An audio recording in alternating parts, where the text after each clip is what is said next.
Wolverhampton Wanderers 0, Nottingham Forest 3, and a really frustrating and disappointing performance once again for Wolves at Molineux. I just hope this isn't us sort of going back down to reality and like the manager bounce has gone. It was a frustrating performance today. I thought Nottingham Forest were miles better than us.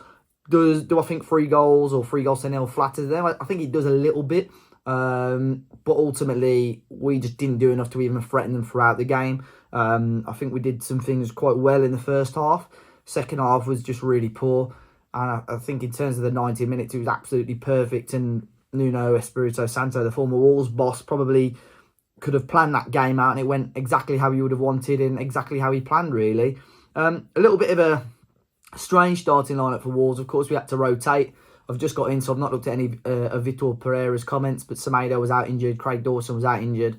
So we saw a back three, which we've seen under Vitor Pereira, but Ryan Ait-Nouri and Matt Doherty alongside Santiago Bueno. Pedro Lima coming in for his Premier League debut. I thought looked quite bright. I'm sure I'll mention him throughout the video. And then Andre obviously wasn't ready. I think he had the birth of his son over in Brazil this week. So Tommy Doyle started alongside João Gomes and Hwang Hee-chan in for the suspended Matheus Cunha. I think we missed Cunha massively. I think today was that big test. Can Wolves cope with Matheus Cunha? And I think the answer today is a big fat no. Really lacked anything going forward, any bite, any urgency or desire. First half, all 3 goals I think are avoidable, and really I think Vitor will be disappointed with the manner of the 3 goals. The first goal scorer, Morgan Gibbs-White, you could have put your house on him getting a goal contribution today. He was getting a little bit of stick before the goal, and just I think the concern with this system that Vitor has got in play is that, of course, he's got his idea, which I like, and it's quite intriguing. But ultimately, when you lose the ball, you've got to be very cautious. And against a counter-attacking team like Nottingham Forest, who are getting almost everything bang on at the moment, you know, that's their 6th win on the bounce.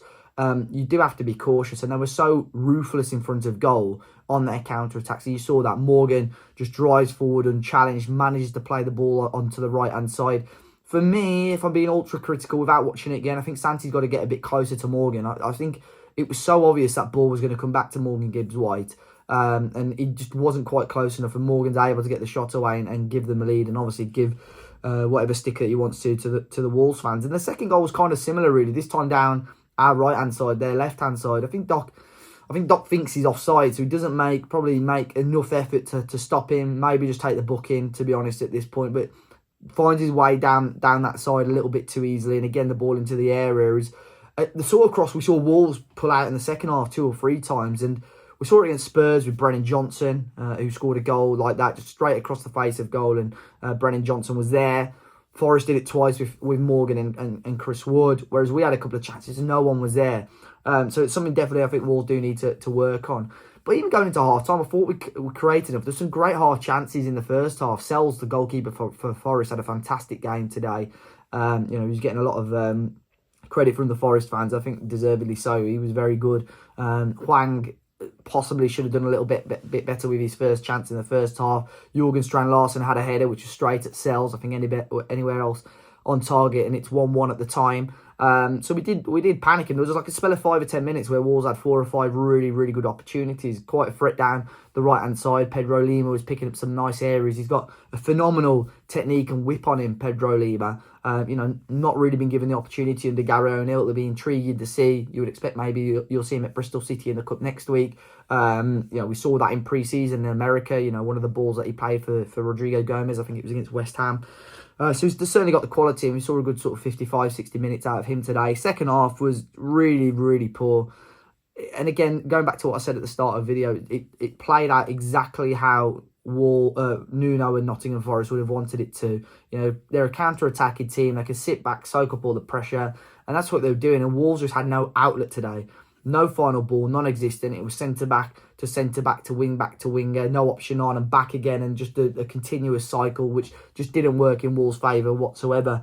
And I can't really remember. There was one chance, Jurgen Strand-Larsen forced a really decent stop from the goalkeeper, which he parried out for a corner. But other than that, just didn't really threaten them enough throughout the second half. And ultimately, they go and get the third goal, which is on that counter-attack when Wolves are sort of throwing everything at it to try and get another goal. So I think ultimately we were frustrated and sort of let down with the the numbers today.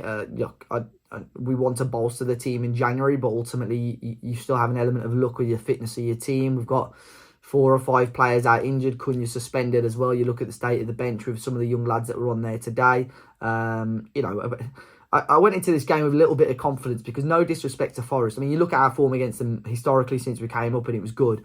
I look at their team and I think player for player, Wolves probably aren't far away, but ultimately what they're doing at the moment is what Wolves were able to do under Nuno many years ago, where us as fans are going into every single game thinking, we should win this, because every single player they've got have got their unique traits.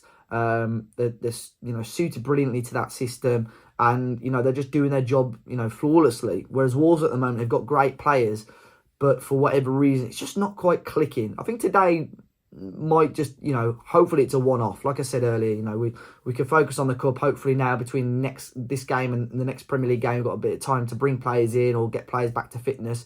But look, I've seen a few people lose their head already. I think that's unfair to jump on the team, the management or whatever after just one defeat out of the last 4 under Vitor Pereira. We have got a tough run in. That's easy to see, but ultimately, let's try and back the lads as much as we can, and then hopefully get back to winning ways in the next Premier League game, and of course get through to the 4th round of the FA Cup as well. But a night to forget, probably one of the most forgettable games for Wolves this season, to be completely honest. But it's finished Wolves 0, Forest 3. Fair play to the Forest fans as well. I think they're probably the best set of fans that we've seen at Molineux for the majority of the season. And they did deserve that win today. But let me know your thoughts in the comment section. Hit that like button, guys, and I'll catch you on the next one.